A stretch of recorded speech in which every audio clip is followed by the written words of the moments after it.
சுஜாதாவின் சிறுகதைகள். மறு வாசிப்பது சந்தீப். கல்லூரி நாள்களில் திருச்சி புனித ஜோசப் கல்லூரிக்கு தினசரி காலையில் ஸ்ரீரங்கம் ஸ்டேஷனுக்கு நடந்து போய் 9 மணி ஆபீசர்ஸ் ரயிலை பிடித்து டவுன் ஸ்டேஷனில் இறங்கி அங்கிருந்து ஆண்டார் தெரு அல்லது பட்டர்வொர்த் சாலை வழியாக மண்டபங்களை எல்லாம் தாண்டி போய் 10 மணிக்குள் போய் சேருவதற்குள் தினசரி அவசரந்தான். இருந்தாலும் உற்சாகமாகவே இருந்தது.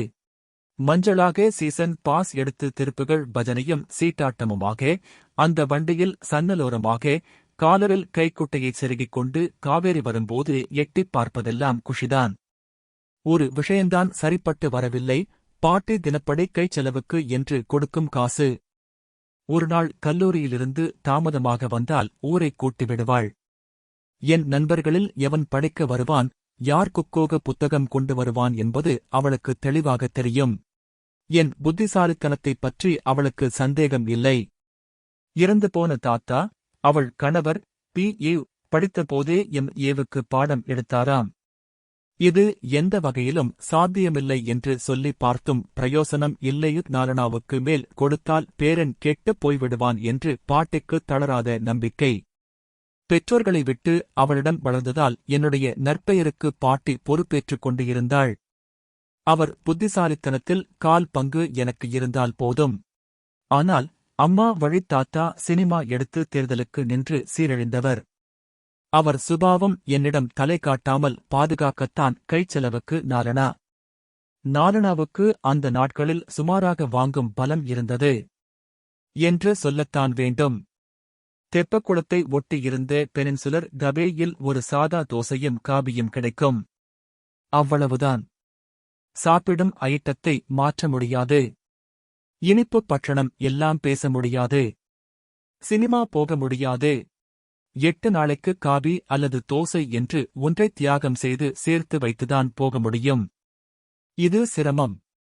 எனவே தக்க சமயங்களில் கல்லூரிக்குச் சென்று தக்க சமயங்களில் திரும்பி வந்து நல்ல பிள்ளையாகவே இருந்தேன். இப்படிப்பட்டவனுக்கு 3 ரூபாய் முழுசாய் கிடைத்தால் சபலம் ஏற்படும் இல்லையா? 3 ரூபாய்க்கு உரியவள் செவளா என்கிற வேலைக்காரி. அவளுக்கு அப்போது 30 வயசுக்குள்தான் இருக்கும். விதவை.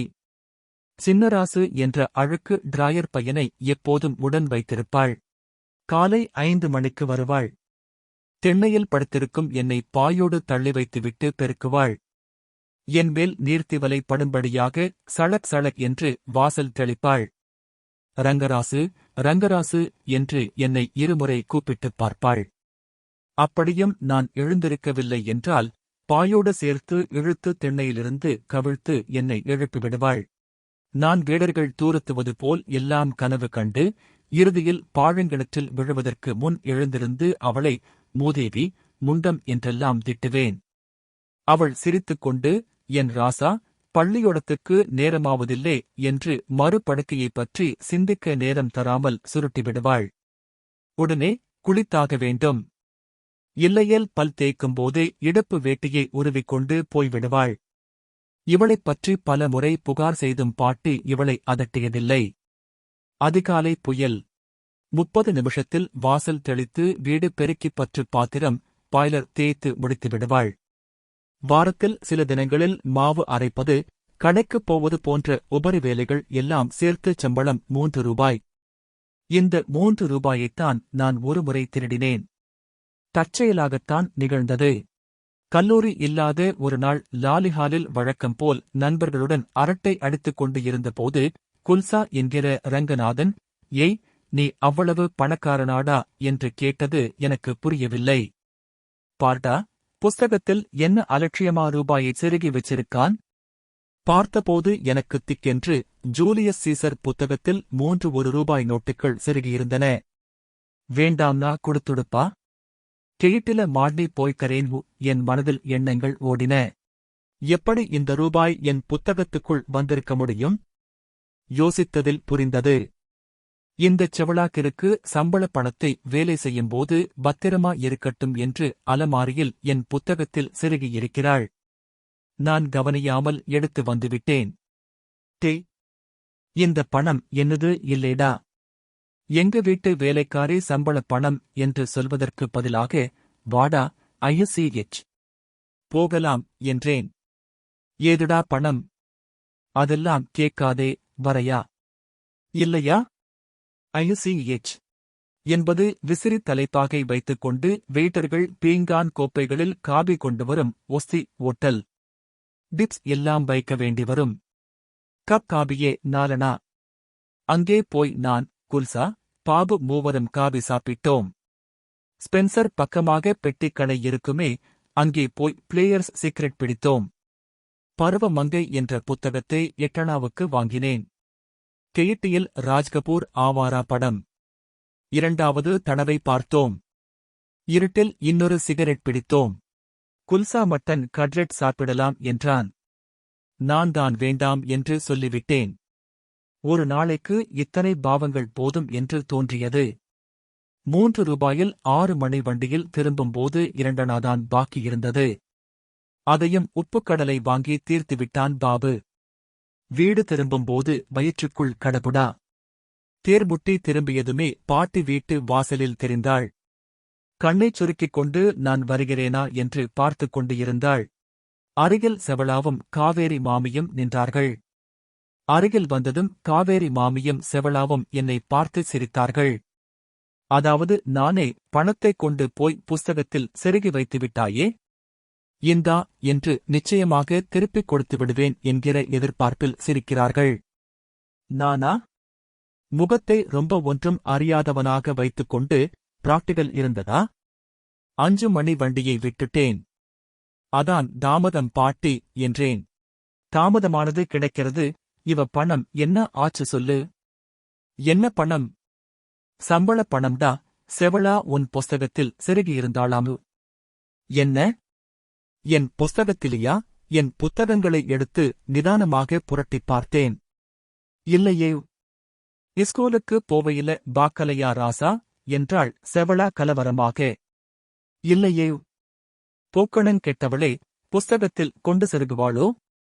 எங்க விழுந்ததோ? என்ன பாட்டி? என்ன சொல்றா இவ? எனக்கு புரியவே இல்லையே ராசா. என் விதி. காலையில அச்சாபீஸ் வீட்ல சம்பளம் வாங்கினேனா? நம்ம வீட்ல செய்துக்கிட்டு இருக்கையிலே அலமாரில புஸ்தகத்துல சொருகி வச்சுட்டேன். அதை பார்க்காம அப்படியே எடுத்துட்டு போயிருக்கே நீ. எங்க விழுந்துச்சோ? எப்படி தேடுவேன்? நான் பாக்கலையே செவளா. பார்த்திருந்தா எடுத்துக் கொடுத்திருப்பேனே. எத்தனை ரூபா? 3 ரூபாடா ராசா. என் தலையெழுத்து. ரேசன் அரிசியும் புள்ளைக்கு கால்சராயும் எடுக்கலாமுனுட்டு. இந்த முறையும் இல்லையா?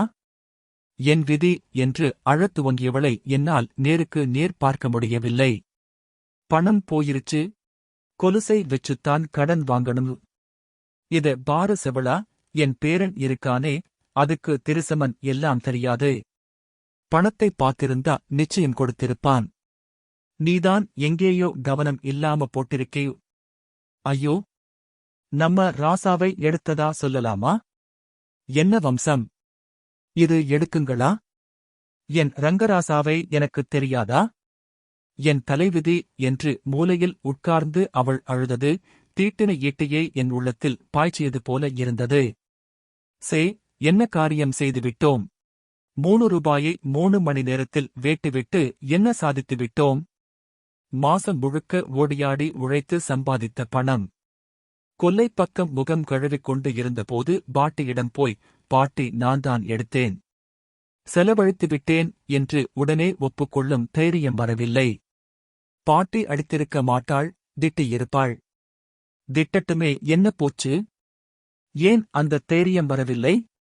இது நிகழ்ந்து 30 வருஷத்துக்கு மேல் ஆகிவிட்டது. என் வாழ்வில் பல கட்டங்களில் அந்த மறுவை பற்றி யோசித்ததுண்டு.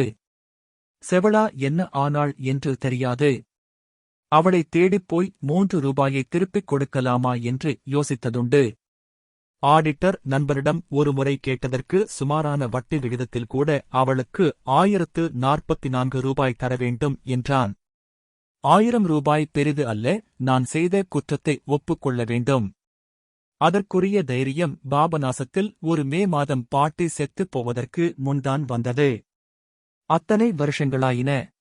படுத்த படுக்கையாக என்னை கலங்க பார்த்து கொண்டு இருந்தவளை பாட்டி ஞாபகம் இருக்கா உனக்கு? நான் காலேஜ்ல படிக்கறப்ப செவளான்னு வேலைக்காரி இருந்தாளே என்று கேட்டு நிறுத்தினேன். ஏன் ஞாபகம் இல்லாம?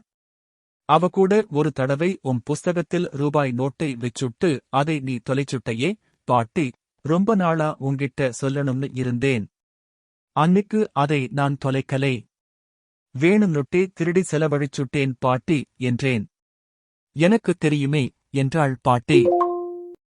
இந்த வாசிப்பை கேட்டதற்கு நன்றி.